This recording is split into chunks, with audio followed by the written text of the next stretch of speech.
This channel does not promote any violent, harmful, or illegal activities. All content provided by this channel is meant for an educational purpose only. Top quality और consistent performance के लिए सिर्फ silver pump नाम याद रखना। BJP শাসিত রাজ্যে বাঙালিদের হেনস্থার অভিযোগে সরব মুখ্যমন্ত্রী, পাল্টা ভোট ব্যাংকের রাজনীতির অভিযোগ দিলীপ ঘোষের গলায়।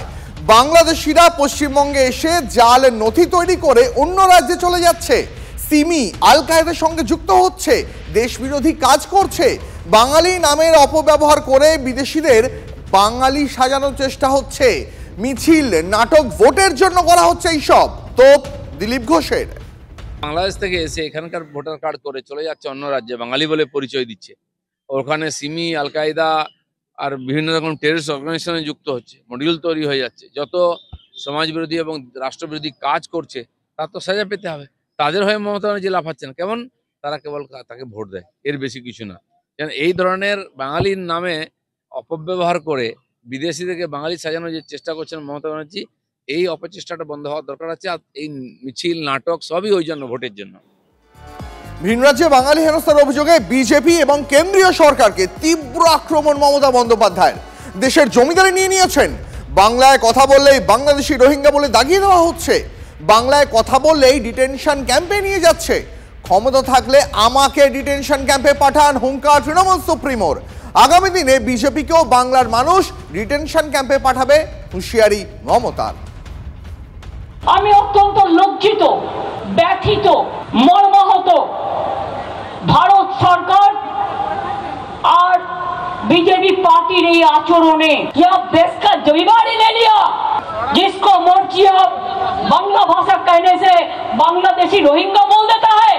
बांग्ला भाषाয় কথা বললে তাকে জেলে নিয়ে চলে যাবে, ডিটেনশন ক্যাম্পে নিয়ে যাবে, होल्डिंग एरिया নিয়ে যাবে। কেন? बांग्ला इंडिया से नॉय, देश का हिस्सा नहीं है। हमारा 22 लाख अगर बाहर में है तो हमारा इधर में 1.5 करोड़ है। सोच लीजिए, हम इज्जत देते हैं और आप बेइज्जत करते हैं। আমি পরিষ্কার আপনাদের বলে দিচ্ছি, বাংলার লোকদের ডিটেনশন ক্যাম্পে রাখলে আগামী দিন বাংলার মানুষও কিন্তু বিজেপিকে পলিটিক্যাল নয়, ইলেকশনে লড়ে ডিটেনশন ক্যাম্পে রাখবে রাজনৈতিকভাবে। আমি এখন ঠিক করেছি, আমি বাংলায় বেশি করে কথা বলবো, ক্ষমতা থাকলে আমাকে ডিটেনশন ক্যাম্পে আগে রাখো। বাংলার মানুষের জন্য কি করেছেন মুখ্যমন্ত্রীকে পাল্টা প্রশ্ন কংগ্রেস সিপিএম এর। বাংলার বেকার যুবকদেরকে, বাংলার গরিব মানুষদেরকে কখনো আপনি স্কিল দিয়ে ট্রেনিং করার চেষ্টা করেছেন? আপনি তো কোভিডের সময় বলেছিলেন 2 লক্ষ টাকা করে দেব, একটা শ্রমিককে আপনি 2 লক্ষ টাকা দিয়েছেন? বলুন তো কিছু করতে, বলুন।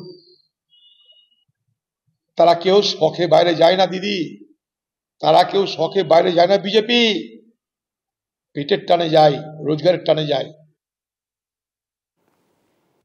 এটা কার কাছে উনি বার্তা দেওয়ার জন্য বললেন? বাঙালিদের জন্য নেমেছেন, বাঙালি অস্মিতার হয়ে তার লিড করবেন বলে হাবভাব দেখালেন। আর এমন বাঙালি অস্মিতা যে বাংলা ভাষার সঙ্গে সমতুল করে দিলেন হিন্দিতে বক্তৃতা দিতে গিয়ে।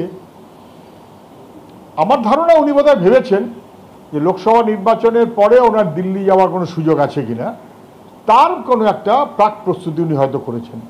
পরে খবরে নজর রাখবো। বাঙালি হেনস্থার অভিযোগে এবার ওড়িশাকেও নিশানা করলেন মমতা বন্দ্যোপাধ্যায়। প্রাকৃতিক দুর্যোগে বাংলাই পাশে দাঁড়ায়, বহু বাঙালি পর্যটক যায় ওড়িশায়, তারপরেও বাঙালিদের হেনস্থা করা হচ্ছে, মন্তব্য মুখ্যমন্ত্রীর। স্বয়ং জগন্নাথ দেবকেও চ্যালেঞ্জ করছেন মুখ্যমন্ত্রী, পাল্টা কটাক্ষ শ্রমিক ভট্টাচার্যর। उड़ीसा, जब भी आपको उधर में साइक्लोन होता है, हमारा विद्युत पावर का इंजीनियर जाके काम करते हैं। आपका पोटैटो का जरूरत होता है, हमारा इधर से फार्मर लोग भेज रहे हैं, और आप हमारा बंगाली लोगों के ऊपर अत्याचार करते हैं। आपका उधर में कितना टूरिस्ट हमारा जाता है, কতজন যান বাংলার উড়িষ্যায় ঘুরতে দেখতে বেড়াতে, সেখানে জেনে রাখুন বাংলা ভাষায় কথা বললে অত্যাচার হচ্ছে। স্বয়ং মা কালী এখন তৃণমূল কংগ্রেসের ফাইল নিতে অস্বীকার করে দিয়েছে। এখন মুখ্যমন্ত্রীর প্রতিবেশী মহাকালী তিনি বলছেন যে দুঃস্বপ্ন দেখছি আমি রাত্রিবেলা, আমাকে এবার ছাড়াও, আমি আর পারছি না। এখন মহাকালীকে ছেড়ে উনি জগন্নাথ দেবকে ধরেছে। আগে তো রবীন্দ্রনাথকে চ্যালেঞ্জ করতেন, এবং স্বয়ং জগন্নাথকে চ্যালেঞ্জ করছেন মুখ্যমন্ত্রী।